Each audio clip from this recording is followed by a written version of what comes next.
3 young men leave the city to attend college upstate and learn a tough lesson that's not necessarily taught in the hallowed halls of academia.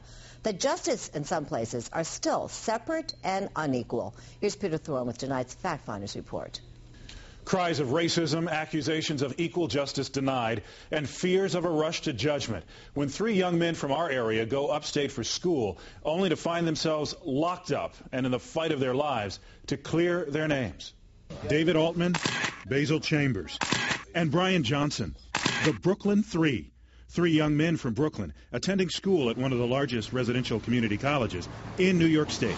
Overlooking a small village in upstate New York, Herkimer County Community College is a 2-year institution of the State University of New York. Herkimer Community College, now the scene of an unexpected and ugly controversy that risks damaging the school's reputation and which could land these 3 young men from Brooklyn behind bars for years. Children are going to fight.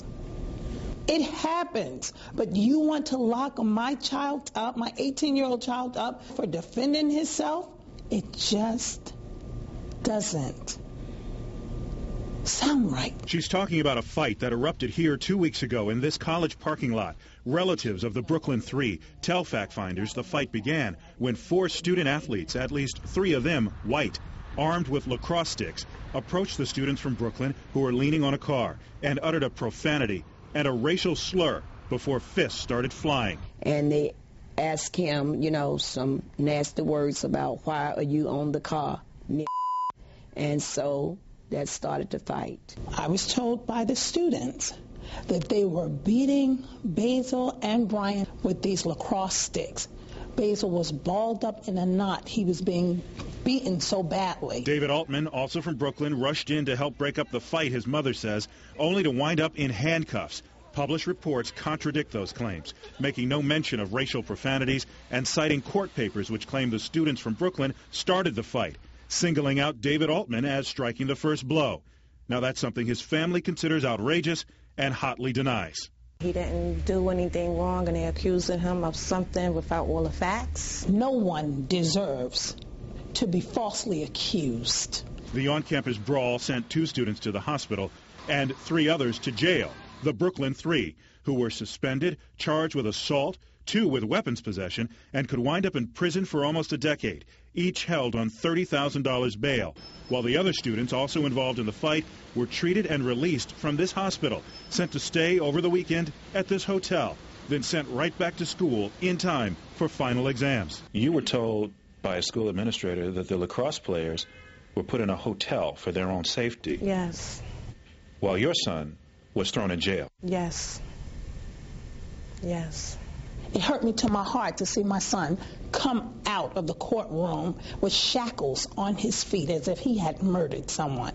From your point of view, this was a clear-cut case of self-defense. Clear-cut case self-defense. I think it's a racist situation that's going on. You could see race all the way. It was all the way race. At this standing room only court hearing I attended last week, 2 of the accused students appeared dressed in county jail orange, their hands cuffed, legs shackled. They argued for reduced bail.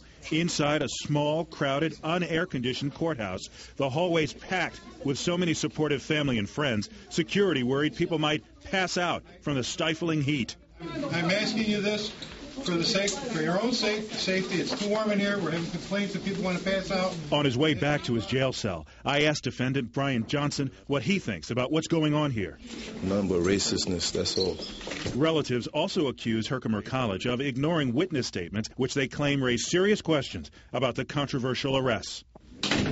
I think that they should have arrested both sides and got the facts first. If it was a fight, everybody should have been charged with the same charge. Well, I think all that was involved should have been arrested or taken in to find out exactly what had happened. She's demanding equal justice. For 3 days in a row, we called college officials here in Herkimer. We asked them to schedule an on-camera interview to discuss this situation and the controversy it's caused. They refused. The frustrated families of the Brooklyn Three see clear parallels to other recent headline-grabbing cases of minorities perceived to have been treated unfairly by the justice system. From the recent Sean Bell verdict to the Gina 6. justice, no peace. These families determined the Brooklyn Three won't join that list. And what now of the Brooklyn Three? All three are out on bail, but they're all due back in court later this month to face charges that could send them upstate for years, this time not to college, but to prison. The other students reportedly involved in the fight have not been arrested or charged. Now, if you have a story you want fact finders to look into in depth, let us know at our website, cw11.com/factfinders. Back to you. Peter also tells us one of the Brooklyn Three, David Altman, was allowed to return to take final exams. Repeated calls requesting comment or an interview with the dean of students, the head of campus security, and the local district attorney's office were not returned. It's all the rage on the internet, unfortunately. Violent assault.